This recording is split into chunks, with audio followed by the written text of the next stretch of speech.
మేము ఐడిపిఎల్ కాలనీలో మా వారు ఉద్యోగరీత్యా ఐడిపిఎల్లో చేస్తుండేవారు. మేము ఐడిపిఎల్ కాలనీలో ఉండేవారము. ఒకరోజు నేను బ్యాంకుకి వెళ్ళి వస్తుండగా మా కాలనీలో కళ్యాణ మండపంలో చాలామంది కూర్చొని ఉన్నారు.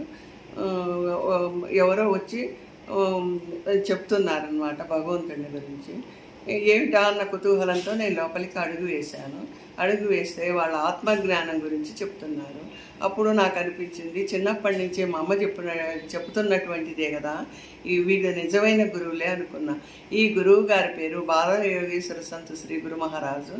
ఈయన అసలు మెయిన్ ఢిల్లీలో ఉంటారు. ఈ మహానుభావులకి 5 సంవత్సరాల నుంచి కూడా ఆయన ఉపన్యాసాలు ఇవ్వటం, భక్తులు ఆయనకి కోట్ల మంది భక్తులు ఉన్నారు. ఇక్కడ కూడా ఒక పెద్ద ఆశ్రమం ఉంది ఆయనకి. అయితే ఆయన దగ్గర నేను ఉపదేశం అని అంటే మనలో ఉన్న భగవంతుడిని ఎలా చూసుకోవాలి, మనలోనే అమృతధార ఉంది, ఆ అమృతధారని మనం ఎలా గ్రహించాలి, మనలోనే అనేక రకమైన వాయిద్యాలు వినిపిస్తాయి మనకి, అవి దాన్ని ఎలా చూసుకోవాలి, మనం ఎలా ఆత్మజ్ఞానంతో మనం ఎలా సిద్ధి పొందాలి అటువంటివన్నీ ఆ గురువు గారి ద్వారా నేను తెలుసుకున్నాను. ఆ తరువాత నేను 30 సంవత్సరాల క్రితము శంకరాచార్యులైనటువంటి జగద్గురు పుష్పగిరి పీఠాధిపతులు విద్యా నృసింహ మహాభారతి స్వామి వారి అనుగ్రహంతో నేను అమ్మవారి మంత్రోపదేశం తీసుకున్నాను.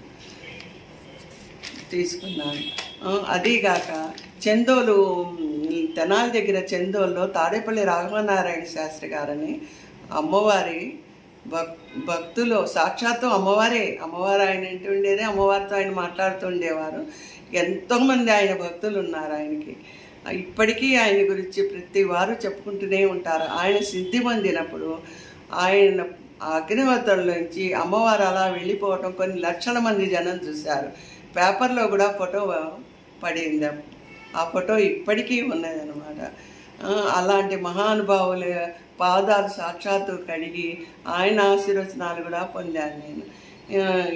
2023లో అనుకోకుండా మేము మాతృశ్రీలో వచ్చాము ఇక్కడికి.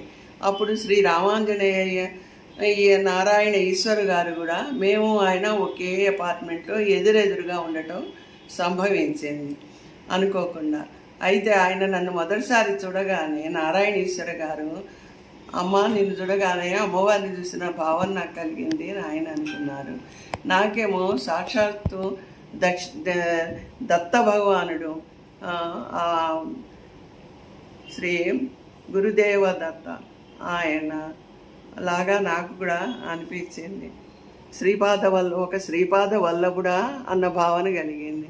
అప్పటి నుంచి మాకు అనుకోకుండా భగవంతుడిని ప్రేరణతో మాకు ఆ భగవంతుడే మమ్మల్ని ఆధ్యాత్మికంగా పూర్వజన్మ సుకృతంతో కలిపారా అన్న భావన కలిగి భక్తి భావంతో ఈయన మన పరశివశిఖరీశ్వర మహానుభావులు గారి గురించి ఈయన చెప్తూ ఉన్నారు.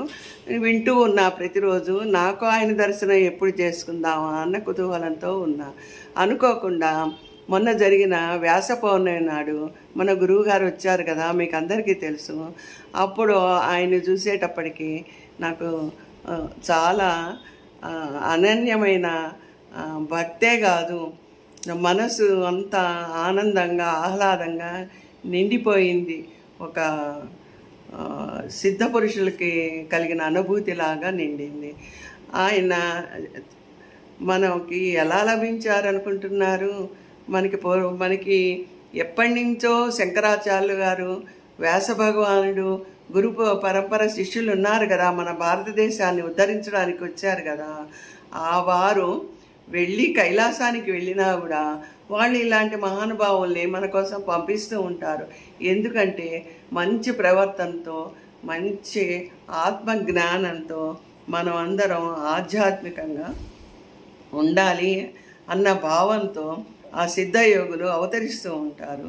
అవతరిస్తూ వారు ఏం చేస్తారంటే కూర్చున్న చోటు నుంచి మనంతా ఆయన తెలుసు, సాక్షాత్తు శంకరుని అవతారం గనక ఆ పరశివ శివక్షేత్రం స్వయంభూ క్షేత్రంలో ఆయన కొన్ని సంవత్సరాలు తపస్సు చేసి సిద్ధయోగి అయి సాక్షాత్తు శివుడు అవతారం అయినటువంటి వారు కనుక ఆయనకి అనుకోకుండా ఈ నారాయణేశ్వరి గారు కూడా ఎన్నో కష్టాలకు ఓర్చి ప్రాణాలు కూడా తెగించేసి ప్రాణం పోయినా సరే ఉన్నా సరే అని ఆయన చిమ్మ చీకటిలో నదిలో ఈదుకుంటూ ఆయన మనసులో భావన కలిగేటప్పటికి మొట్టమొదటిసారి ఆయన దగ్గరికి వెళ్ళి ఆయన దర్శనం చేసుకొని ఆయన చేతుల మీదుగా వారింట్లో భోజనం చేసి ఆయన ఆశీర్వచనాలు తీసుకొని, నాయన నువ్వు సిద్ధయోగివి, నువ్వు కూడా కొన్ని రోజులు తపస్సు చెయ్యి అని చెప్తే ఆయన ఆజ్ఞ ప్రకారం ఈయన కూడా తపస్సు చేసి సిద్ధయోగత్వం పొంది